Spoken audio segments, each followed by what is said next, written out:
మధ్యగా అంటారు. అమ్మవారికి ప్రాకారాలన్నీ కూడా అగ్నికీలలతో ఉంటాయి.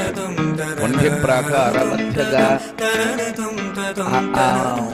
మణిద్వీప వర్ణన చదివిన, లలితా సహస్రనామం వర్ణన చూసి చదివిన, అర్థం చేసుకుని చదివితే చాలా ఆనందంగా ఉంటుందండి. మనకి మీరు చదువుతున్నాము, మీరు చదివేస్తున్నారు. శ్రీమాత్రే నమః, శ్రీమాత శ్రీ మహారాజ్ఞ శ్రీమత్ సింహాసనేశ్వరి, ఇక్కడ మేము చదువుతుంటాం, మీరు పుస్తకాలు చూస్తూ ఉంటారు. ఆ అర్థం తెలుసుకొని ఉంటే కనుక చాలా ఆనందంగా ఉంటుంది. 2-3 శ్లోకాలకి చెప్తారండి. కరాంగుడు నఖోత్పన్న నారాయణ నిశాకృతి. ఇక్కడ ఈ పదం ఎలా ఉందంటే, కరము అంటే చెయ్యి, కరము అంటే గాడిద.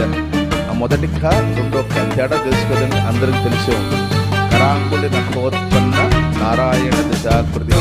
అమ్మవారి చేతి వేళ్ల గోళ్ల నుంచి ఇలా అనగానే విష్ణుమూర్తి 10 అవతారాలు వచ్చాయి. నేను చెప్పడం కాదు, లలితాసహస్రనామంలో ఉంది. దేవి భాగవతం నుంచి తీసుకున్న లలితాసహస్రనామంలో ఉంది.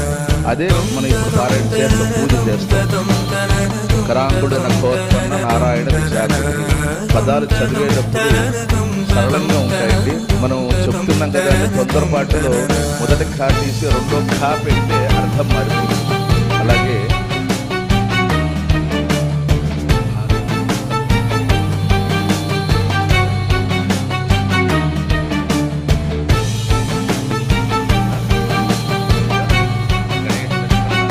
అమ్మవారు మానసికంగా ధ్యానం చేసుకోగానే ఆ మానసికంగా ఉద్భవించిన వాడే గణేశుడు. మానసిక భావన చేత ఇలా చాలా ఉంటాయండి అర్థాలు. వన్య ప్రాకార మధ్యగా, తర్వాత భవానీ భావనాగమ్య, భవారణ్య కుఠారిక, భద్రప్రియ భద్రమూర్తి. అది చదివేటప్పుడు భక్తి ప్రియ అని చదవకూడదు, భక్త ప్రియ. భక్తులకి ఆవిడ ప్రియంగా ఉంటారు అనమాట. ఎవరైతే చేస్తూ ఉంటారో పారాయణ చేస్తూ ఉంటారు. దంష్ట్రోజ్వలాక్షమాల. మొదటి 20 శ్లోకాలు కూడా ఆది శంకరాచార్యుల వారు అమ్మవారిని శిరస్సు నుంచి కటిస్థానం వరకు కూడా వర్ణన, మొత్తం అంతా వర్ణనే ఉంటుంది. మన దేహంలో ఉండే భాగాలు ఎలా ఉంటాయో ఆ భాగాల వర్ణనే అమ్మవారు ఇలా ఉన్నారు అని చెప్పి వర్ణన ఉంటుంది మొత్తం అంతా కూడా. ఆ వర్ణన మీరు దగ్గరలో ఉండే, కాకపోయినా దగ్గరలో ఉండే ఎవరైనా అర్చక స్వాములు ఎవరైనా సరే వాళ్ళ దగ్గరికి వెళ్ళి కనీసం ప్రయత్నం చేయండి.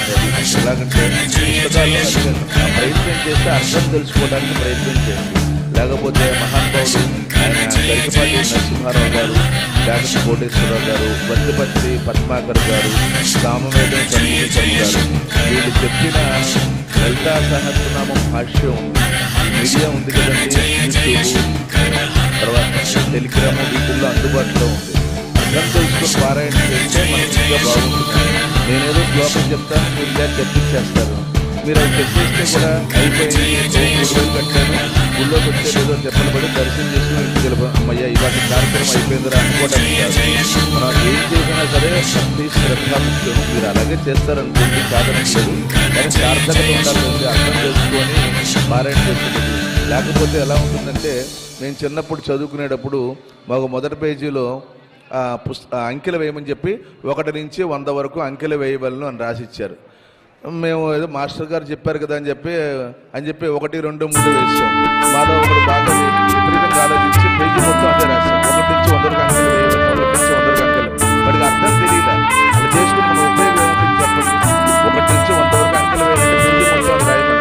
వాడికి అర్థం కాలేదు కాబట్టి మొత్తం అదే రాసేది.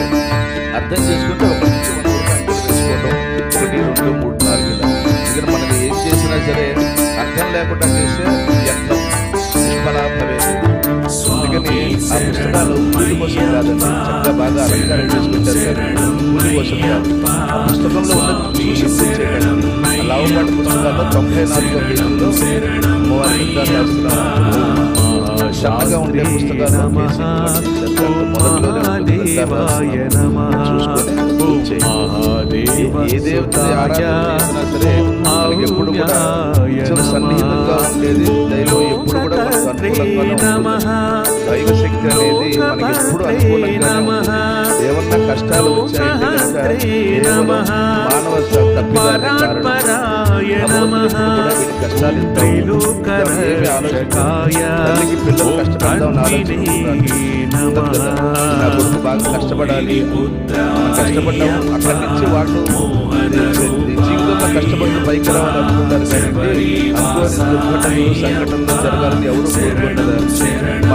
మనకి స్థాయిని మించి కోరుకోవడం మూలంగానే కోరికలన్నీ కూడా అక్కడే కష్టాలు మొదలవుతాయి. ఉన్న దాంట్లో తృప్తిపడి దేనికైనా సరే అచీవ్మెంట్ అనేది విజయం సాధించడం అనేది ఉండాలండి. కానీ ఉన్నదాంతో మనం తృప్తిపడం. 1000 రూపాయలు ఉన్నాయంటే 1,00,000 రూపాయల గురించి ఆలోచిస్తాం. 1,00,000 ఉన్నాయంటే 1,00,00,000 రూపాయలు. కోరికలు పెరిగిపోతుంటే ఉన్నదాంతో తృప్తి ఎప్పుడు పడతా ఉంటే ఉండదు కదా. కొన్ని విషయాల్లో తృప్తి పడితేనే మనకు ఆనందంగా ఉంటుంది. చదువు విషయంలో తృప్తి పడదు, భోజనం విషయంలో తినే విషయంలో తృప్తిగానే ఉంటారు. అది అజీర్ణం. అతిగా తింటే అది అజీర్ణం అయిపోతుంది. ఏదైనా సరే అతిగా మనశ్శాంతి పోతుంది. రావాలని చెప్పి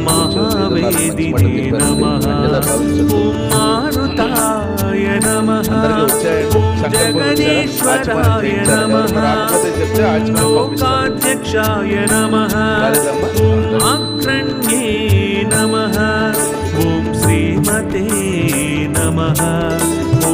నిన్న వచ్చిన వాళ్ళు పరాక్రమాయ నమః చెప్పిన విషయం కొత్తగా చెప్తారు కాబట్టి వాళ్ళు చాలా మంది వచ్చారు కదా, అందరూ వచ్చారు. వాళ్ళకి కూడా గొప్ప విషయం చెప్తాను. మహాభారత యుద్ధం జరిగేటప్పుడు విదురు నీతి అని మనకి ఒక పుస్తకం ఉందండి. విదురుడు చెప్పిన శ్లోకాలతో ఉంటుందన్నమాట.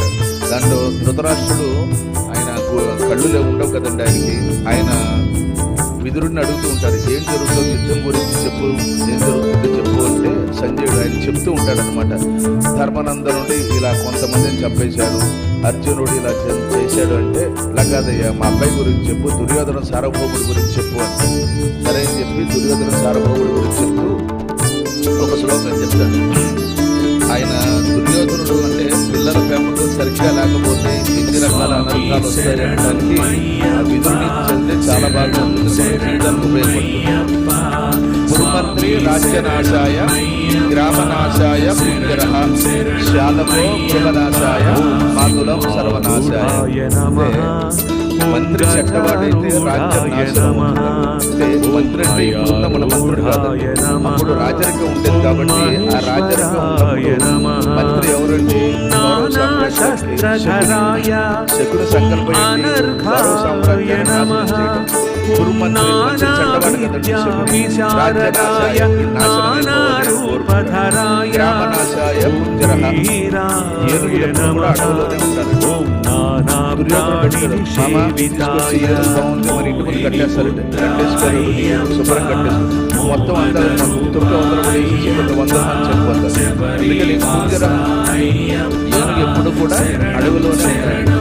అడవిలో గంజపరిస్తే చూడండి బాబు, చిత్తూరులో రైతులు చెరుకు తోటలో ఎంత విధ్వంసం సృష్టిస్తున్నాయో. అందుకని గ్రామనాశాయ పుంజరః ఏనుగులు ఎప్పుడు కూడా గ్రామంలో ఉండకుండా అడవిలోనే ఉండాలి. శాలతో గృహనాశాయ. ధృతరాష్ట్రుడికి బావమరిది ఎవరండి? శకుని. శకునే కదంటే బావమరిది, గాంధారి తమ్ముడు, అన్నయ్య అవుతాడు కదా. వచ్చి తీసుకొచ్చి ఇంట్లో పెట్టుకుంటాడు. ఆయన పెట్టుకుంటే రాంగారి ఏం చెప్తాడు, వాళ్ళ సభలో ఎలా జరిగింది అక్కయ్య, మన బావగారు ఇట్లా చేశారు కానీ ఇంటికి రంగానే ఆవిడకి అన్నం వండి పెడుతూ మొత్తం సదాయిపు మొదలవుతుంది. అంటే శాలకు బావమరిది ఇంట్లో పెట్టుకోకూడదు, ఇది నాశనం అయిపోతుంది. మాతులం సర్వనాశాయ. మేనమామ శకుని దుర్యోధనుడికి మేనమామ. మాతులం మేనమామ అంటే ఏం చేశారంటే వీళ్ళు వంశనాశనం కోరుతాడు. ఇవన్నీ చెప్తూ ఉంటే ఆయన ఎవరి గురించి చెప్పాడు అనుకుంటాడు కానీ శకుని గురించి చెప్తున్నాడు భావించాడు. దాంట్లో మొత్తం గౌరవం అలాగే మళ్ళీ చెప్తే ఏం చెప్తాడంటే మంచిగా ఉండాలని చెప్తాడు. అది మనకు కూడా